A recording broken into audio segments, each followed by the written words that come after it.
procura cravar as suas unhas envenenadas no coração da humanidade, para segurar-se como em teias de aranha. Baldado esforço. A espiritualidade crescerá, o espiritismo ganhará terreno e Deus será louvado em espírito e verdade pelo homem, que dele se aproximará pela prece. Que busca essa humanidade? Sangue, luta, dor, maldade, tudo isso disseminando no seu próprio seio. Que busca essa humanidade, que se diz inteligente, conhecedora da ciência, da fé? Que quer esta humanidade, que assim se despenha nessa barbárie selvagem, digna de outros tempos, que não hoje? Que quer esta humanidade? O sacrifício de muitas viúvas, a cegueira de muitas almas, a viuvez em muitos lares, enfim, o descalabro moral assolando a terra. Essa humanidade sofredora, essa humanidade sem crença, verá despontar o dia da graça, verá despontar o sol no horizonte da fé, porque onde 2 ou 3 se reunirem em nome de Jesus, aí se erguerá uma fonte de luz, fonte capaz de iluminar a treva mais sombria. Onde 2 ou 3, fervorosamente devotados a Jesus, apelarem para o seu nome com fé, suplicando a Deus a fé que o mundo necessita, suplicando a Deus bênção sobre a humanidade, essa bênção inteira, essa paz descerá e o homem se sentirá consolado. Esses que tais, que não desejam a fé, estão vendo o resultado da sua descrença. Esses que tiveram uma fé imaginária, apenas demonstrada em vozes exteriores, de nenhuma importância, estão vendo o fruto da sementeira que lançará a discórdia, a desventura, a morte moral, enfim, tudo quanto pode causar o desbragamento inconsciente dessa turba que se agita, sem saber porquê. Basta uma fagulha para provocar grande incêndio. Um pensamento pode levantar uma turba inteira, uma multidão, que gritará e ovacionará como outrora em Jerusalém à entrada do Filho de Deus. É assim o levantar das massas, é assim o seu levantamento e sempre foi assim, desde o começo dos tempos. Aqueles mesmos que puseram os seus mantos no caminho de Jerusalém, para a entrada triunfal do Messias, aqueles mesmos que lançaram flores à sua passagem, para que seus pés pisassem sobre elas, esses mesmos o quiseram apedrejar e o levaram ao suplício. É sempre a mesma, a multidão, inflamável, inconsciente, impulsiva. Homens espíritas, homens de palavra, homens a quem Deus concedeu o dom da eloquência, homens a quem Deus entregou uma inteligência para fulgurar como um sol no meio dos seus irmãos, é tempo de vos levantardes. É tempo de dizerdes que Deus não é Deus de guerra. Que Deus é Deus de paz. Que Jesus é o príncipe da paz. Aquele que encontra em seu espírito capacidade para dirigir multidões, e que se levanta com pensamento para fazer mal, aplicando sentenças injustificadas, sem raciocínio, nem misericórdia, dará contas a Deus. Que morticínio! Que calamidade! Que julgamentos sem consciência! Que atos desgovernados! Que ambição de poder! Que falta de critério e, sobretudo, que modo insolente e inconsciente de pisar aos pés a palavra de Deus! Não matarás, disse o Mestre. Os homens se levantam como feras. Enquanto isso, geme a orfandade, cape a viuvez, as crianças padecem sem pão, sem conforto, na umidade, caídas em enxergas, as velhas desvalidas tiritam de frio, na humildade das suas esteiras, as mulheres perdem a virtude, porque lhes falta o pão para o sustento. E eles se banqueteiam e têm o apetite de sangue que somente saciam pelo crime. Oh! Quanto é dolorosa a situação da humanidade! Como fere o coração do homem sensato, o saber que os seus irmãos estão em completo abandono da sua gente, da sua pátria, da sua crença. Orai muito, meus irmãos, orai, porque, donde venho, nas paragens de onde desci, a posição é de prece. Todos oram por vós, todos imploram a Deus luz para essa humanidade, todos se prostram em prece aos pés do Eterno, a pedir piedade para essa nação criminosa, que mata os seus próprios irmãos. E a vós outros, rebanho do Senhor, Vós que vos reunis sob o palio santo do espiritismo cristão, vós que nada sois em face do mundo, mas sois alguém diante da fé, vós que não tendes amizades superiores senão além da terra, vós que não vos quereis envolver com esses que pensam mal, colocai-vos em vossas próprias posições, que os vossos lábios sejam mudos para externar ensinamentos maus, que o vosso pensamento não contribua, quando a força do mal quiser se fortalecer, mas, ao contrário de tudo isso, que o vosso espírito esteja vigilante, que a vossa alma permaneça genuflexo diante de Deus. Paz conceda o Senhor a este punhado de crentes que têm fé, e que têm confiança em seu nome. Isaura. Um pedido aos médiuns. Amigos e irmãos. Deus vos ilumine. Não era possível passar sem uma palavra minha esta sessão de hoje. Apraz-me dizer alguma coisa sobre as manifestações do além. Para que um espírito se possa manifestar num meio como este, necessário é que se prepare o ambiente, e quando algumas criaturas de boa vontade, como vós, se reúnem após uma prece sincera que reúne 2 ou 3 em nome do Cristo, é de esperar que os resultados sejam satisfatórios e todas as almas vibrem nessa corrente de amor fraterno, permitindo que da terra se atraia os espíritos do além. Preparado desta forma o ambiente, nada há para recear quanto às manifestações que possam vir. Onde houver fé será cumprida a promessa de Jesus.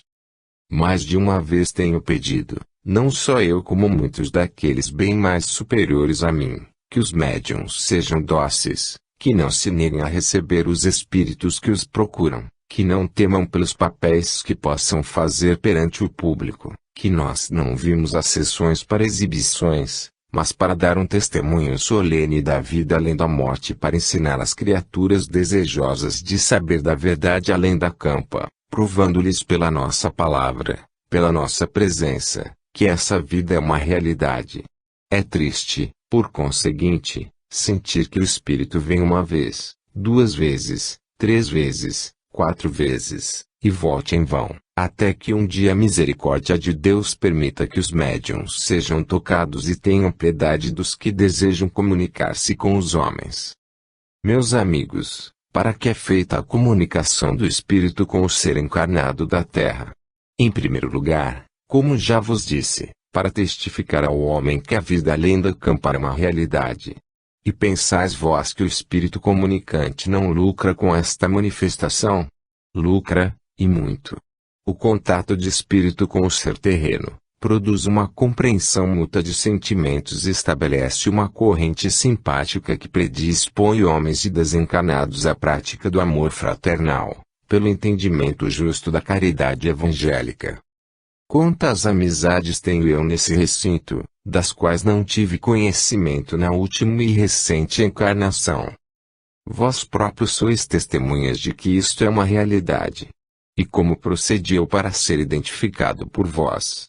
Até dados materiais forneci pelos quais pudestes saber quem era eu, e uma vez estabelecida a minha identidade, a assistência em peso travou conhecimento comigo. Prova evidente de que de fato sou eu. Como este direito me assiste, a mim, assiste a qualquer outro. Assim como eu tenho o direito de manifestar-me pela palavra, pelo gesto, ou por qualquer outro sinal por onde possa ser reconhecido, igualmente aos outros assiste o mesmo direito. O que falta? Desenvolvimento dos médiuns vós os tendes. Podeis afirmar com segurança que nesta mesa há criaturas médiuns, de bastante desenvolvimento capaz de receber manifestações tais quais eu dou pelo médium de que me sirvo. Pergunta-se, por que não o fazem? Não o fazem pela timidez, pelo receio, porque estão sempre a pensar numa mistificação constante, que não se dá se o médium é consciente de si próprio e reconhece a importância de um ato destes. Estão sempre a pensar que não é verdade. Um se queixa que não tem evidência porque se a tivesse, teria confiança no seu trabalho, não tendo dúvida de ser ou não verdadeiro o espírito que se comunica. Outro diz que é, porque não tem audição, se a tivesse, sem dúvida receberia. Meus amigos, Confiança em Deus. Quando um médium se sentar à mesa, entregue-se nas mãos de Deus, e se o Espírito se manifestar dizendo verdades ou mentiras, a responsabilidade não é do médium, é dele. Se mistifica, a responsabilidade é dele, porque não sabe utilizar-se do aparelho que Deus lhe deu como instrumento de boa vontade para seu progresso. Por conseguinte, meus caros amigos, a mim cabe de alguma sorte parte na vossa reunião de hoje, e eu pude felizmente fazer algum bem, ainda que indiretamente, a alguém que entre vós se encontra. Meus amigos, o receio que manifestais por não conhecerdes o Espírito manifestante, não procede. Se lhe conhecesseis a história, vossa manifestação seria suspeita. A manifestação melhor é exatamente quando o Espírito é desconhecido do médium e vem dar o testemunho da vida além da morte, fornecendo provas da sua felicidade. O fato se comprova, exatamente quando vós não o sabeis. Graças a Deus tivestes uma sessão esplêndida, salvo este incidente a que não deveis dar exagerado valor. Tudo correu em paz. Glória seja dada a Deus. Glória seja dada ao Salvador, que vela pela humanidade e concede às criaturas humanas o dom da mediunidade, como uma benção salvadora para a expansão dos nossos espíritos. Glória seja dada a Deus e aos homens alimento suficiente para a base de uma crença sólida, salvadora, eterna. Deus vos guarde. Até. José Dácio. O que quer o Mestre? Deus seja louvado nesta casa. Não há estudo que mais incline o homem à compreensão da caridade, do que seja Espiritismo. E da compreensão à resolução desse preceito divino, vai um passo. O homem que compreende, em toda a sua extensão, a beleza profunda da caridade, tem naturalmente o impulso para executá-la em todos os atos da sua vida. Outro qualquer estudo religioso não contribui tão fortemente para esse resultado, porque a caridade praticada pelos outros credos não vem sob os moldes da verdadeira caridade cristã, isto é, humilde, oculta, modesta e verdadeira. É a caridade que se ostenta nas praças públicas, nos periódicos diários, nos anúncios públicos, enfim, no esmolar francamente às vistas de todo o mundo, concorre para a mendicância, e muitas vezes fortalece um vício que o deveria ser extinguido por completo. A verdadeira caridade, ensinada por Espiritismo, é a que aproxima o homem do seu Criador. Não é necessário que as massas lá fora conheçam o gesto generoso daquele que pode dar. Não é necessário que se ostente de público, para que se obtenha louvores para as ações generosas que se pratica. Mas, às ocultas e de modo modesto e humilde, se pode fazer muito. Quantas criaturas no mundo, felizmente, compreendem que a mão direita não precisa saber o que fez a esquerda e vice-versa. Aquele que tem o sentimento da caridade cristã arraigado dentro do seu coração, compreende a sutileza destas coisas. Não é preciso amesquinhar para poder valer. Não é preciso essa ostentação pública, que até no gesto humilha. Não há necessidade desse compromisso formal, que o mundo tem, de patentear aos olhos do público aquilo que as criaturas humanas desejam fazer em benefício da pobreza. Jesus foi caridoso e bom. Jesus, que tinha as maiores dádivas para oferecer ao homem, sempre o fez na piedade, e em todos os seus atos sempre levantou, e jamais humilhou. Outros credos ensinam a prática da caridade de modo diverso. Os homens se habituam a se vangloriarem daquilo que podem fazer e que outros, talvez mais desejosos da prática do bem, não podem realizar, porque não têm o suficiente para o fazer. Esses que se assentam em tronos dourados, que se vestem de púrpura e se cobrem de pérolas, das joias, esses que tais, não sabem o que é a caridade. O Filho do Homem, o Mestre Divino, Jesus, aquele que andava entre os pecadores, dos quais fez seus apóstolos, aquele que não desdenhava que os seus discípulos dele se aproximassem, homens humildes, rústicos que foram, mas sinceros de coração, esse Jesus meigo e bom, tirava do seio da misericórdia divina as melhores dádivas para dar aos pecadores, e quando censurado pelos fariseus, aqueles que se jactanciavam de muito saber, de muito conhecer, ele respondeu: não necessitam de médicos os sãos, mas os enfermos. E, assim falando, ele se referia aos publicanos e pecadores, a quem os fariseus chamavam de ladrões, quando eles próprios, os fariseus, eram os tais a quem Jesus qualificava de túmulos branqueados. Meus amigos, para que a prática da caridade cristã seja uma realidade entre os homens, é necessário que seja extirpado da consciência humana esse cancro que se chama o egoísmo. Enquanto a ação do homem for apenas para satisfazer esse monstro insaciável, sedento de ambições, sedento de glórias mundanas, sedento de todas as atenções possíveis, enquanto a atividade do homem não chegar ao ponto de esmagar essa serpente daninha, a sua caridade será sempre imperfeita. Cristo Senhor olhava para o pecador por mais ínfimo que ele fosse, o seu olhar divino baixava em toda a criatura, aproximava-se do vil pecador que mendigava o pão, aproximava-se da mulher imunda a quem a nobreza do mundo não podia receber. Em Maria Madalena a pecadora, ele descobriu um grande tesouro oculto na alma. Em Zaqueu o publicano, ele descobriu igualmente um futuro apóstolo do cristianismo. Em Saulo de Tarso, o indomável gigante, contrário ao próprio Cristo, ele descobriu o pregador das gentes, aquele que futuramente seria um dos esteios mais fortes do cristianismo. E assim por diante. Jesus descobria sempre onde se encontrava o sentimento generoso da caridade implantada como um germe proveitoso na alma da criatura. Sede vós assim também, meus irmãos.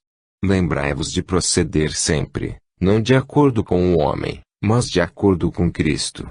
Procurai saber em todos os atos da vossa vida, o que será que ele quer e, consultando a sua aprovação, deve ser a vossa pergunta. Jesus aprovará que eu proceda assim, ou assim.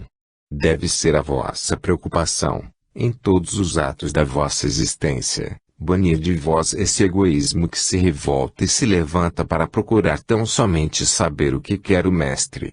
Se assim o fizerdes, a vossa caridade será proveitosa. Se assim o fizerdes, todos os atos generosos que de vós partirem serão apreciados pelo Divino Mestre. Caridade dentro dos moldes cristãos. Repito, nenhum estudo mais proveitoso é, do que Espiritismo, para encaminhar os homens à verdadeira caridade. Deus vos guarde. Tiago. Justiça e Evangelho. Irmãos e amigos, tende a paz que vem de Deus. Eu sempre tenho mostrado muita predileção pelo estudo da justiça. E se encontrei na justiça humana pontos admiráveis para o meu aprendizado na terra, mas ainda posso dizer na justiça de Deus.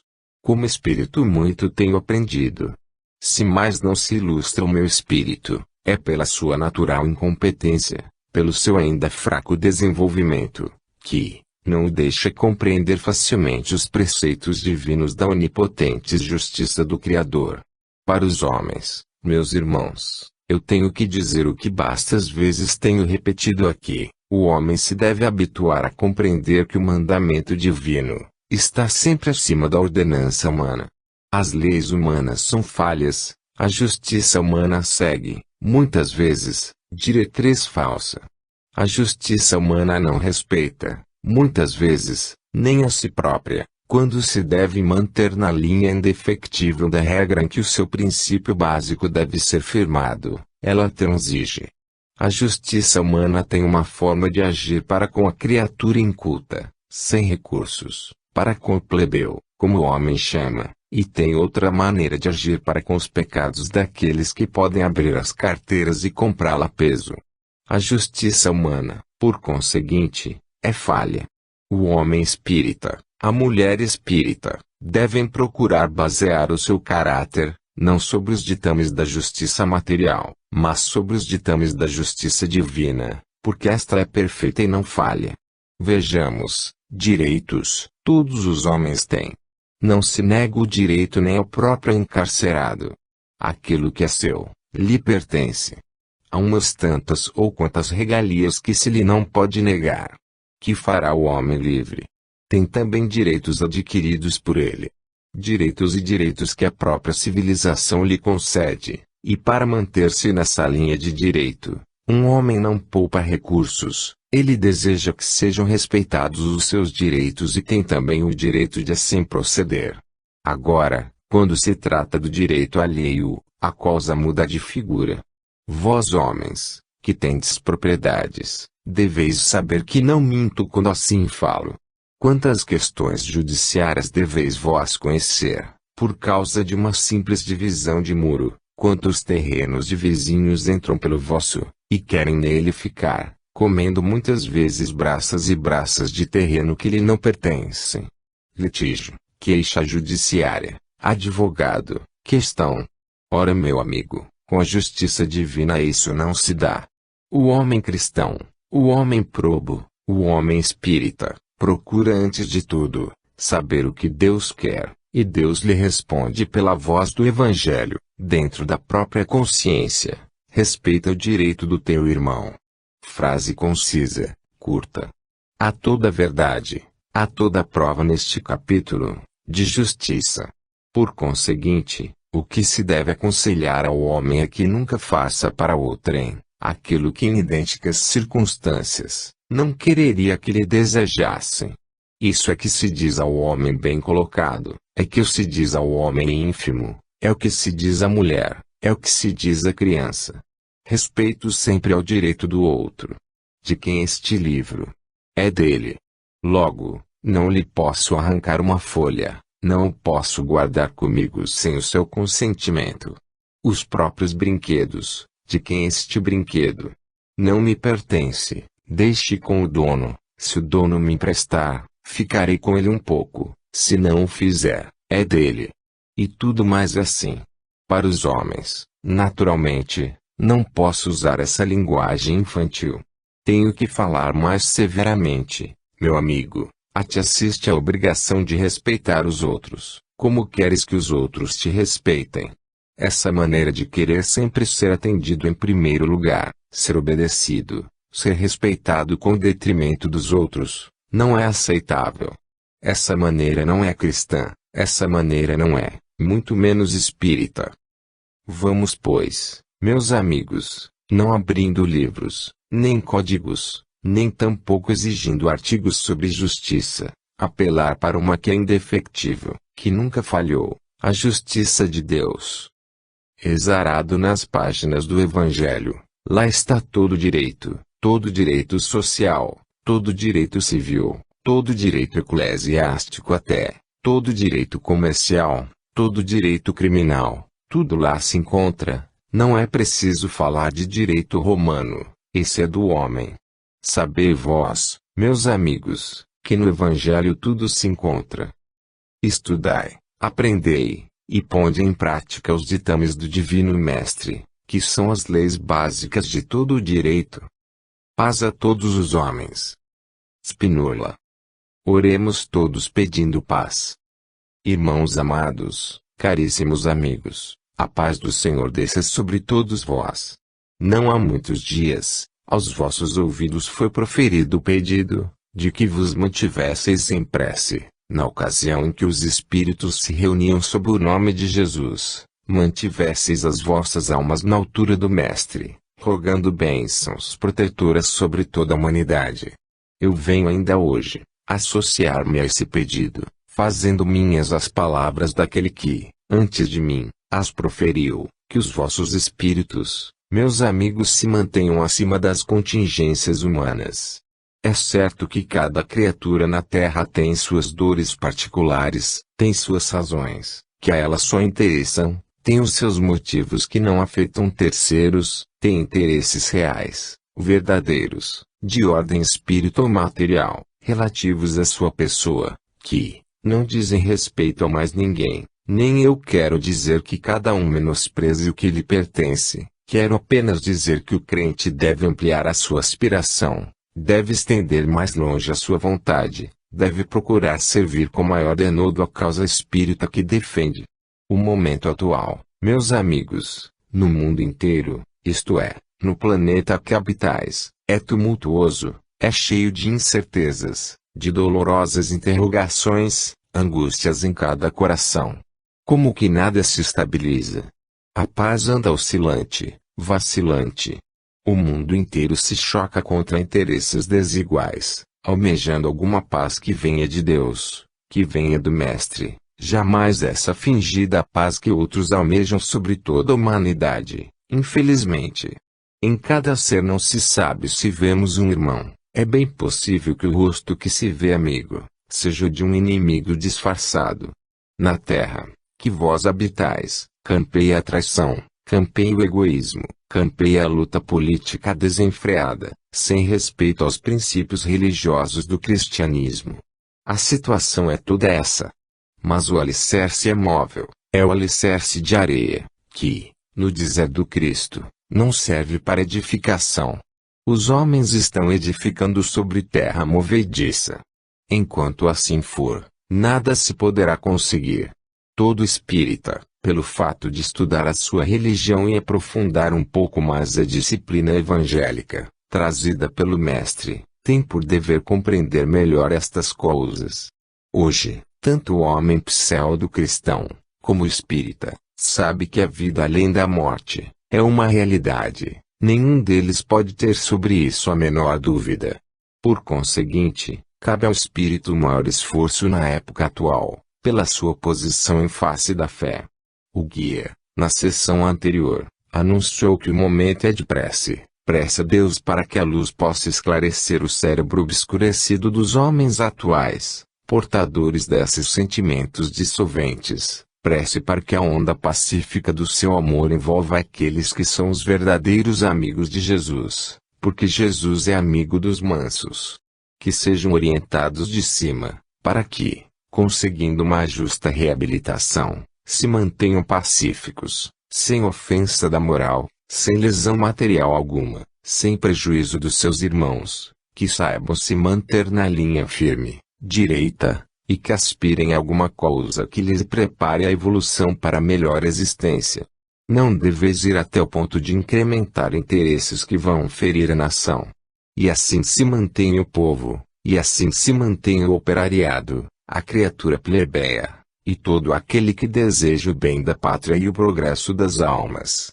E vós homens que não envergais libre, vós que tendes um nome a zelar, que sois alguma coisa na sociedade, confirmai pela vossa palavra, pela vossa conduta, pelo vosso modo de falar, para que todos compreendam, que sem a paz nada se consegue, e que Jesus, o manso Cordeiro de Deus, aquele a quem competia realiza no mundo e que desistiu dela, por não querer reinar nesses tronos falsos que o homem adora, vive e reina no coração dos mansos, daqueles que desprezam as honrarias da terra para se consagrarem ao amor cristão. Jesus vive na criatura humilde, no coração dos pobres, no espírito dos discípulos, no pensamento dos enfermos, ao lado da mãe que chora, perto dos sofredores. Seja esse também o vosso lugar, ao pé dos mais fracos, ao pé dos necessitados, ao pé daqueles que estendem a mão. Sede vós também assim, a exemplo de Jesus, o Divino Mestre. Na paciência, possui as vossas almas, orando sempre para que esse ambiente que se anuncia portador de grandes coisas e coisas terríveis, que são ameaçadoras como cataclismas, torne-se manso lago, tranquilo, plácido, onde possa navegar o pensamento humano, sem nomear casos tristes, sem o troar dos canhões, sem o rebentar das bombas, sem enfim, a fumaça das guerras. Meus amigos, peçamos paz a Deus, tenhamos paz conosco mesmos, paz nos vossos lares, paz nas vossas famílias, paz nas vossas consciências, paz no seio das vossas instituições, e nessa esperança vivei todos, para que um dia, ao regressardes à eterna pátria, passais ter certeza de que os vossos guias, que vos encaminham os passos, estão satisfeitos convosco. Eu procuro sempre orientar-vos, na medida das minhas fracas forças, para que assim possais progredir. Atualmente, eu que tenho motivo para tanta alegria, alegria que invade os vossos lares, É a mesma que me invade, que poderia, num dia como hoje, vibrar de contentamento. Sinto que a alegria que me enche a alma é toldada pelo ambiente do mundo que se choca, prometedor de coisas que vós não podeis divisar. Basta que vos diga que os planos que se elaboram no cérebro de certos homens não devem vir a lume. O pai que preza seu filho, não deve querer para morrer nas guerras, mas para derramar o seu sangue, se tanto for possível, em prol do cristianismo.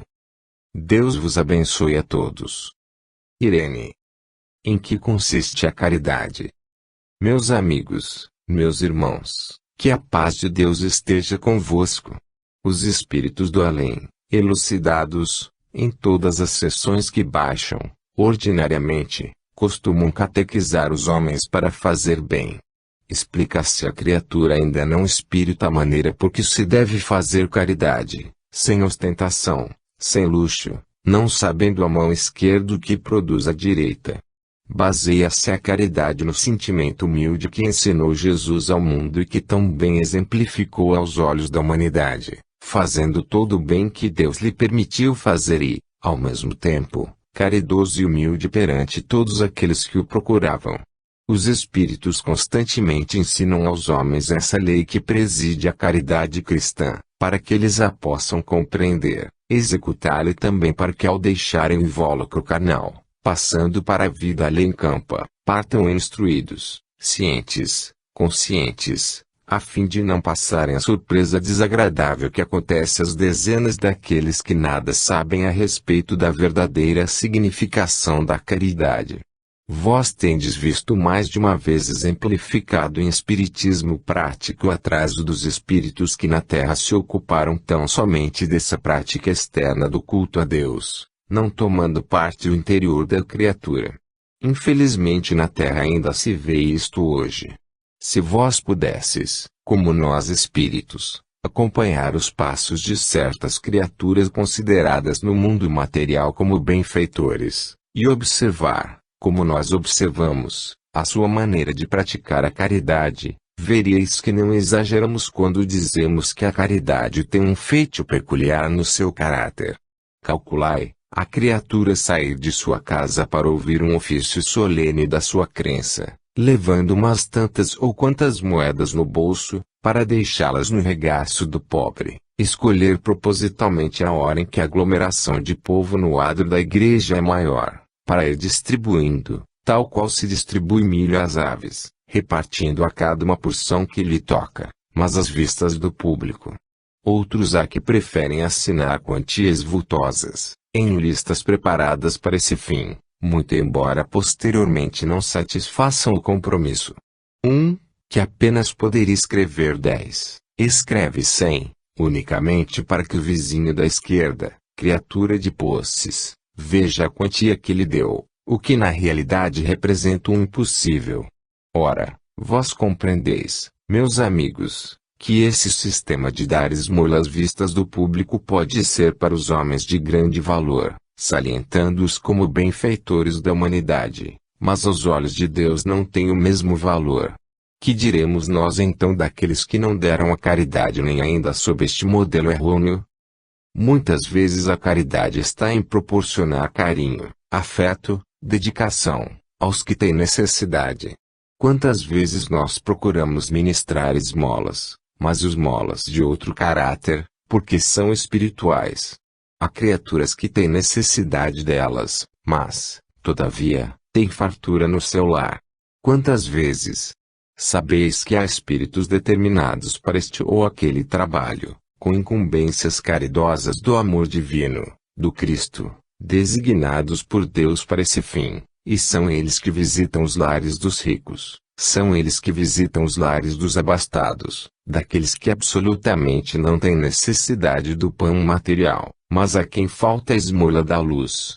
Não direi quem, mas ficar sabendo que há nesta grande cidade do Rio de Janeiro, pessoa que se encontra gravemente doente, mas que vive em fartura, possuindo haveres, e que, todavia, recebe visitas que não o satisfazem, porque a sua alma aspira alguma coisa além da matéria. A sua alma não pode aceitar estas confissões, Oferecem-lhe sacerdotes para conversar com ele, oferecem-lhe irmãs de caridade para consolar sua dor, bálsamo tranquilizador da fé, tudo quanto sabem para essa alma lhe dão, e nada alivia o doente.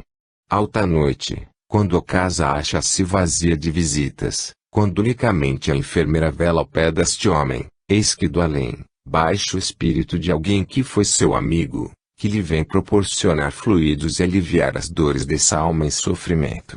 Esse alguém derrama fluido salutar sobre essa alma, minora-lhe o sofrimento e o homem descansa até o romper do dia. Todo aquele pavoroso ruído, toda aquela exterioridade falsa, tudo aquilo que o rodeia, apenas o constrange, o incomoda mais, mas quando seu velho amigo de outros tempos, aquele que foi o seu médico e que o tratou durante a vida terrena, mais uma prova do cuidado com que o zelava, ao pé dele baixando, porque hoje é espírito, lhe vai sussurrar ao ouvido a beleza da vida do alto, dando-lhe passes que lhe cerram as pálpebras intranquilas, ele, o doente se sente aliviado. Esse alguém que desempenha essa incumbência sagrada, com solicitude fraterna, é o espírito daquele que em vida se chamou Alfredo Barcelos e, que ainda hoje, do além olha caridosamente para as criaturas da terra. Não te pejes, meu amigo, que eu diga, porque sei o que estou falando. Esse alguém, baixando, consola a criatura sofredora, mas, na intimidade terrena, a visita dos amigos, a visita dos companheiros, o cuidado da família, nada satisfaz aquela alma, só a caridade do seu amigo espírito lhe derrama o fluido necessário para suportar o fardo da matéria. Ora bem, meus amigos, compreendei, pois, o que é a caridade? A caridade consiste principalmente no amor com que se possa amar os outros, este estremecimento fraterno de coração, de irmão para com seu irmão. A exemplo desse espírito que andava pelas igrejas a cuidar das cerimônias religiosas, a fazer promessas e outras quejandas inutilidades, muitas criaturas humanas continuam ainda assim, mas, o orgulho, o peso da sua dignidade, do seu brasão, tudo isso entenebrece a sua alma, e a caridade não habita em seu peito. Pois bem, sede vós, meus amigos, justos como deveis ser, mas lembrai-vos que quem diz caridade, diz amor. Enquanto não amardes o necessitado, todo o vosso esforço é vão, porque Deus olha para todos que dão com amor para as crianças, para a velhice abandonada, para os asilos, que tantos sacrifícios fazem para manter as suas educandas. Um pouco do vosso bem-estar, sem pompas perdulárias, levará adiante a obra sacrossanta do amparo ao necessitado. Bendita seja a vossa obra. Daí do vosso esforço. Todo esforço é esforço. Glória seja dada a Deus. Max. Dizei o que sois. Meus irmãos e amigos, estreio em vosso meio hoje. E porque serei eu designado para a comunicação inicial nesta casa hoje.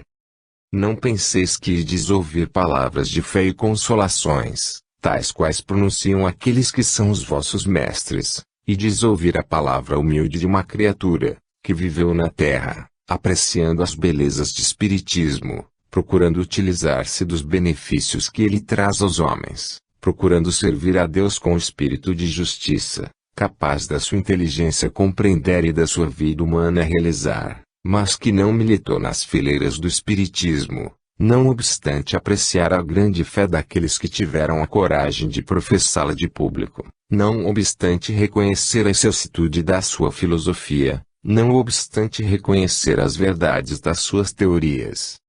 E por que não fui eu abertamente um espírita?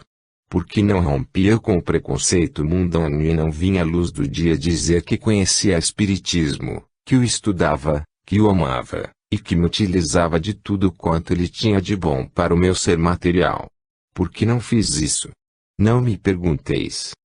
Dói-me a consciência, dói-me o ser espiritual, quando reflito sobre o que poderia, talvez, ter realizado na Terra, em benefício dessa humanidade que padece e que necessita do testemunho dos seus compatriotas, para um impulso mais forte na escolha do bem.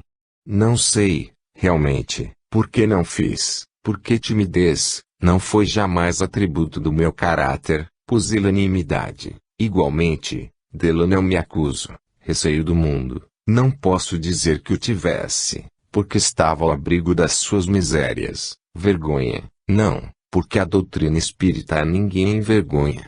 E por quê? Não vos saberia dizer. O declarar-me, de pronto, espírita, em meio da sociedade que frequentava, não me poderia prejudicar. Que esperava eu mais do mundo? Nada. Velho, alquebrado, retirado da sociedade, retirado do meio daqueles que poderiam, talvez, na sua ignorância, censurar-me, estava ao abrigo do juízo mundano. No entanto, fui me mantendo na sombra, fui me mantendo às ocultas, tratando-me fisicamente, por meio de espiritismo, recebendo dele as maiores esmolas que um ser humano poderia receber, consultando até nas minhas dores morais, que não me faltaram nesta peregrinação última. Fui vivendo assim, e nunca me manifestei de público, mas, há um ano, talvez meses mais, o meu ser espiritual largou o ergástulo da carne, e, como navio que levanta o ferro, eu me fiz ao largo. Assim, o meu espírito levantou-se e partiu para o além. Não encontrei mercê de Deus, recriminações à minha conduta, não encontrei os juízes severos que me viessem repreender, fortemente, pela minha conduta, relativamente à fé. Encontrei solicitude fraterna, abnegação paternal, devotamento sem igual.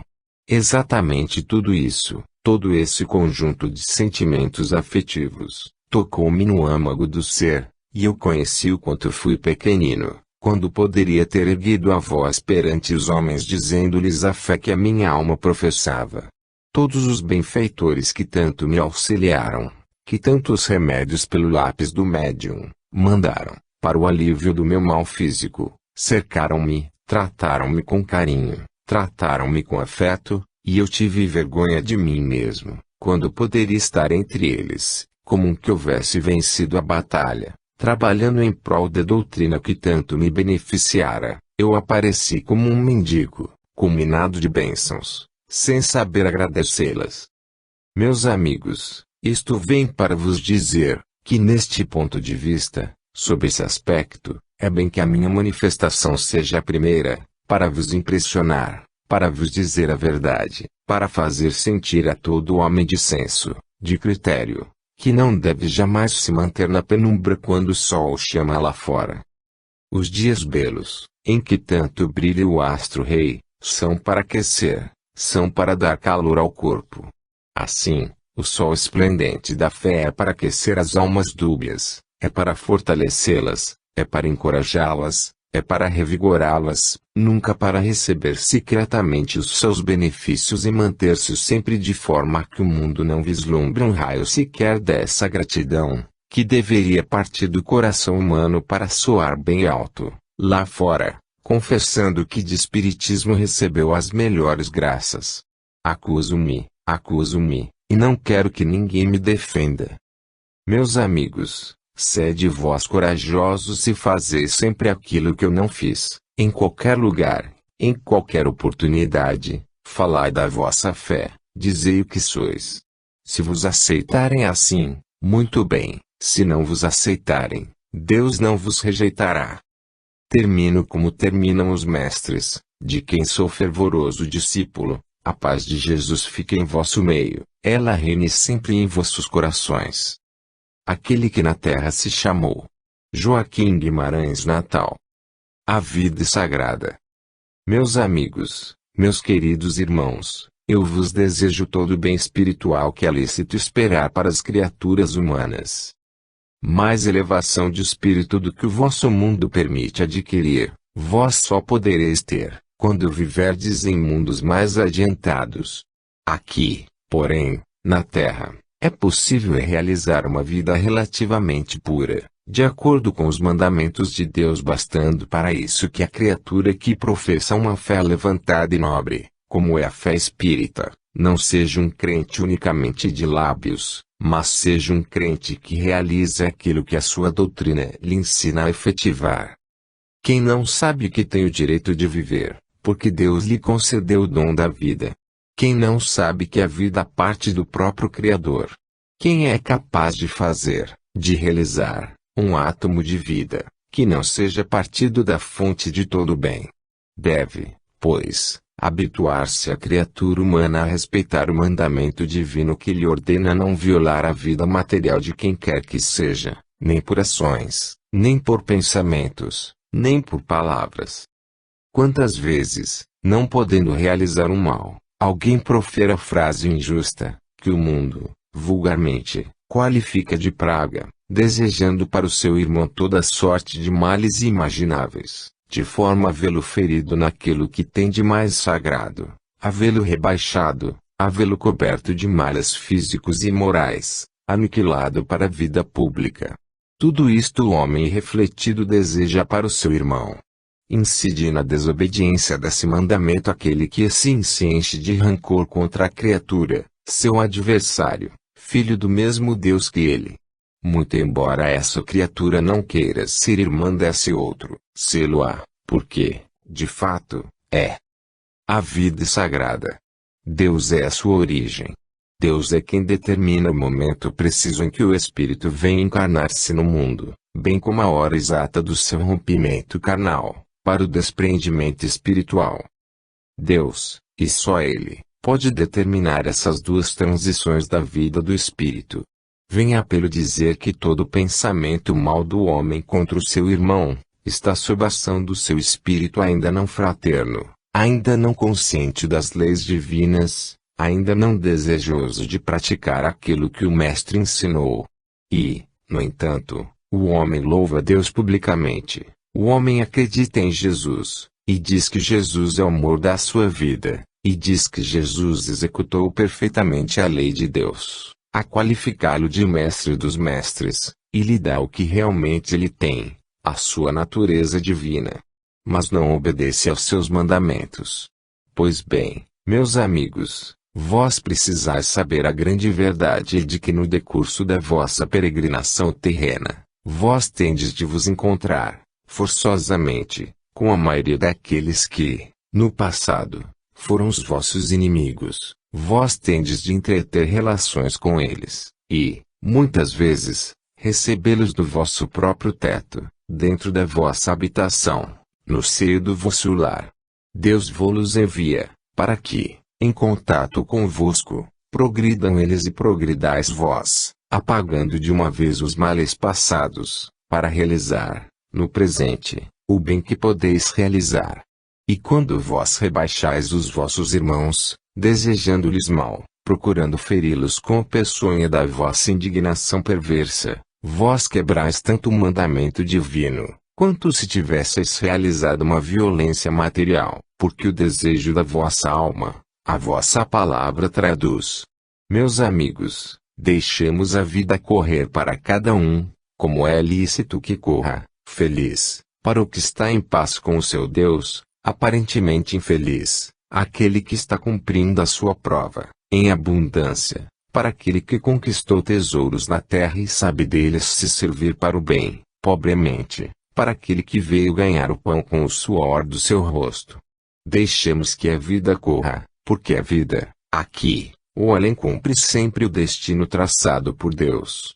E, quando, na vossa vida de relação, tiverdes de tomar uma deliberação qualquer, que venha afetar profundamente a norma do vosso viver, consultai primeiro aqueles que são os vossos mentores espirituais.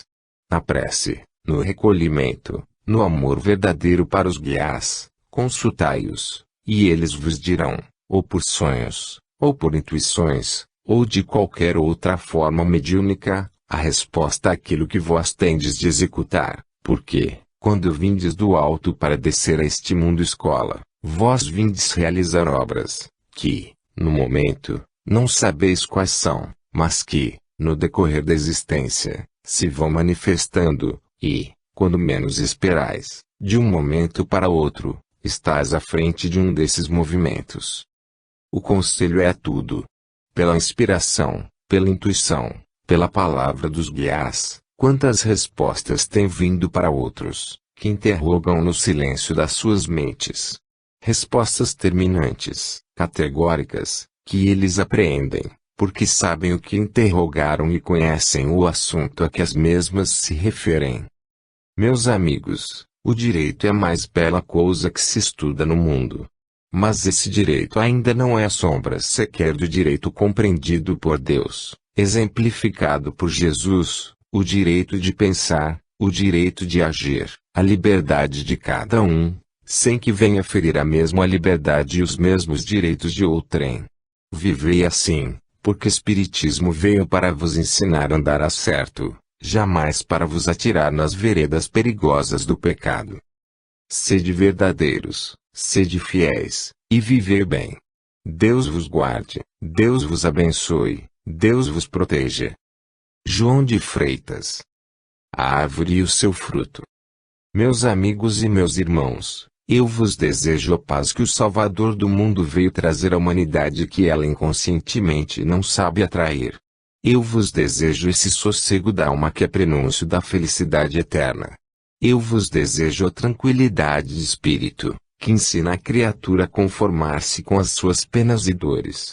Meus amigos, bênçãos são pedidas para a humanidade, por todas as almas crentes e de boa fé. Bênçãos são suplicadas a Deus sobre todos os seres frágeis, a fim de que o planeta da dor e sofrimento receba bálsamo que vem do além. Bênçãos suplicam os crentes espíritas fervorosamente a Deus, para que a humanidade compreenda os seus deveres e venha servir ao Deus verdadeiro, Criador de todo o universo, com o desejo fiel de servos obedientes, amantes de seu Pai e de seu Deus. Essas bênçãos copiosamente são imploradas em toda parte da terra pelas criaturas de boa vontade. A aparência, porém, de como se vive no mundo dá a entender que essas bênçãos são ordinariamente suplicadas em vão. Puro engano, é realmente mera aparência. Copiosamente chovem do além sobre a humanidade sofredora os fluidos salutares do amor de Deus. Copiosamente descem desse Adém supremos bênçãos protetoras, de caridade e de fé.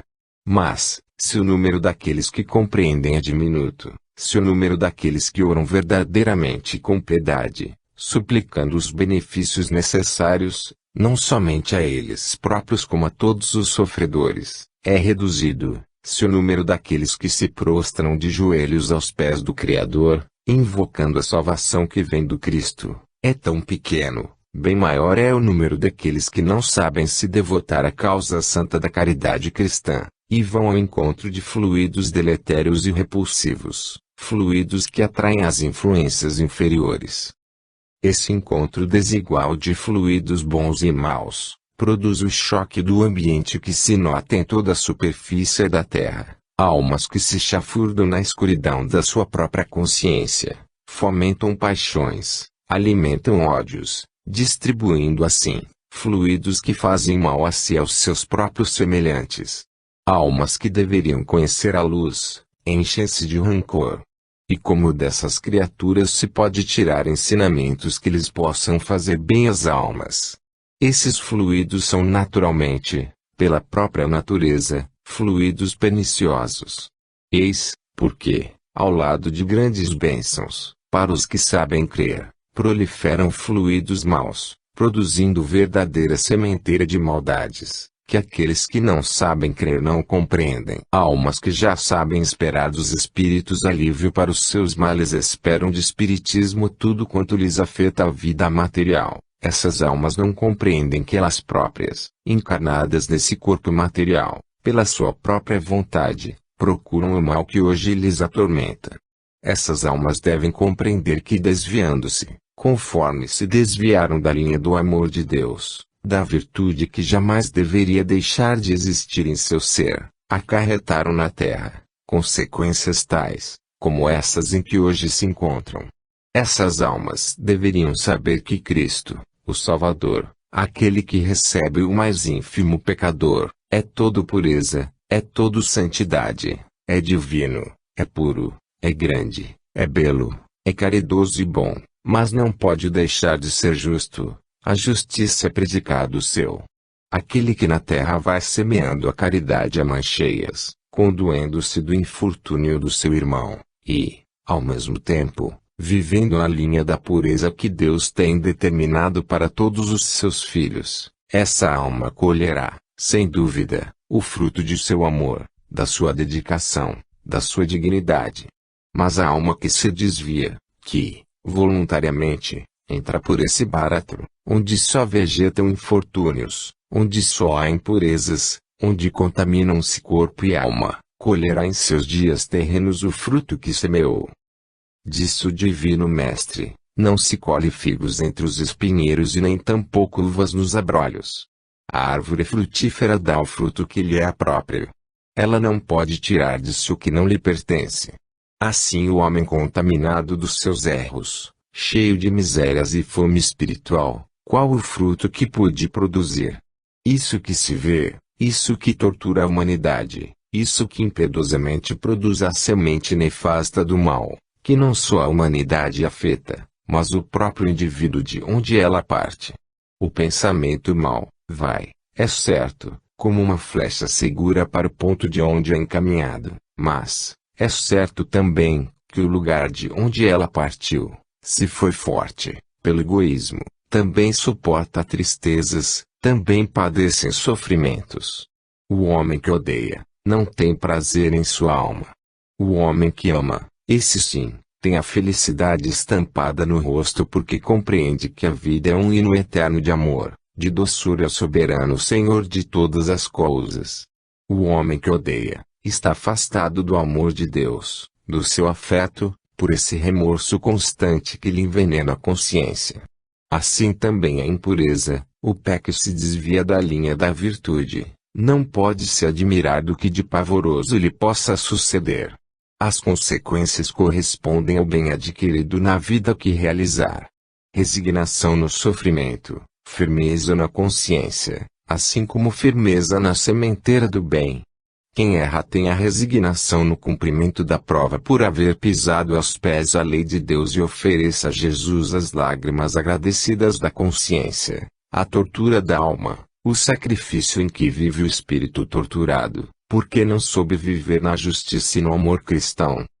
Deus abençoe todos os homens, Deus os inspire na linha do bem, Deus permita que toda mulher cristã seja escrava da sua pureza, escrava das suas virtudes e amante de tudo quanto é belo e de tudo quanto é grande.